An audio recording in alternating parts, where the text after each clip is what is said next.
دولت اسلامی، قانون اساسی سوم ماده، یک قانون خلاف قانونی اسلام نیست.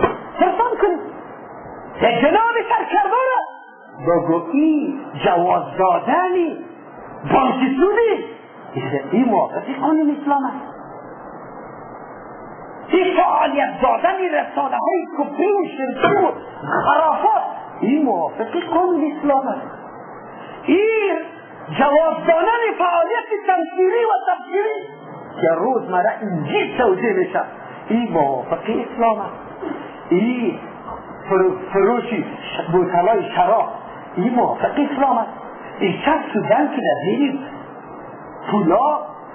پولای هوایی زده میشه این موافق اسلام است. کدام؟ ما کدامش قبول کنیم؟ ماده سوم قانونی است یعنی که کارا است. کدامش قبول کنیم؟ سوال پیدا میشه.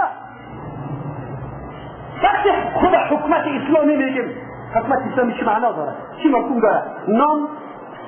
نام هیچ اسلام نام اعتبار نداره. إن الذين آمنوا والذين هادوا والنصارى والصابئين من آمن بالله واليوم الآخر. نام اعتبار نداره پیش الله متعال. چی نام سری خود گذاشته؟ معتبر عقیدت و عمل صالح است. عقیده و عمل صالح چی میگه؟ کدامش موجوده؟ دنیا بانکا در این وطن آمده به نام قرضه ها تمام مردم در سود آغشته کرده. تو خود نماز جمعه آمدی یا در روز ترجمه قرآن شیشتی یک کمه که در گوشه و کناری دماغی موضوع سود آمده ولا یک پرسان از عالم میکنی که همی کار بکنم سود است یا نیست. لیکن اینطور افراد مادر مسلمان که یک جمعه هم نخوانده در کل عمر قسم برش بود سوال دستیش بکنی که نماز جمعه چند رکعت است برش نکمت استفاده خطا میکنم و صدها نفره من در جامعه و معاشره امیتون پیدا میکنم برای تو که اگر رکعتی نماز برای گفت من استفاده قطع میکنم. برای مسلمان زندار است اولاددار است.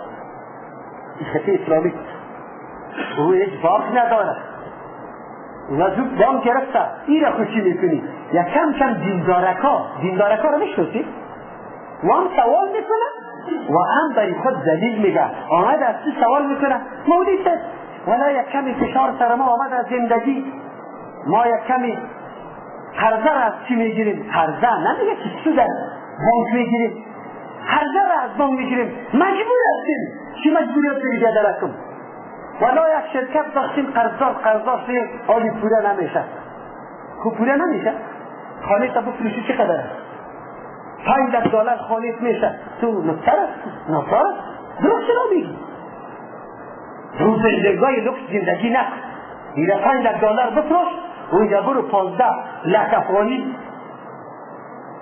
$30,000 یک خانه که خیلی مناسب زندگی تیر میشه بده بخر خودت چرا فرید بیدی دلیلکای شیطانی و ابلیسی را برای خود جور کردی هر طرف خودت فرید بیدی ما در اول سر گفتم الحمدلله از اروپا و امریکا از غرب زن زده به شموری شد این جماعت بسار یک مشکل است.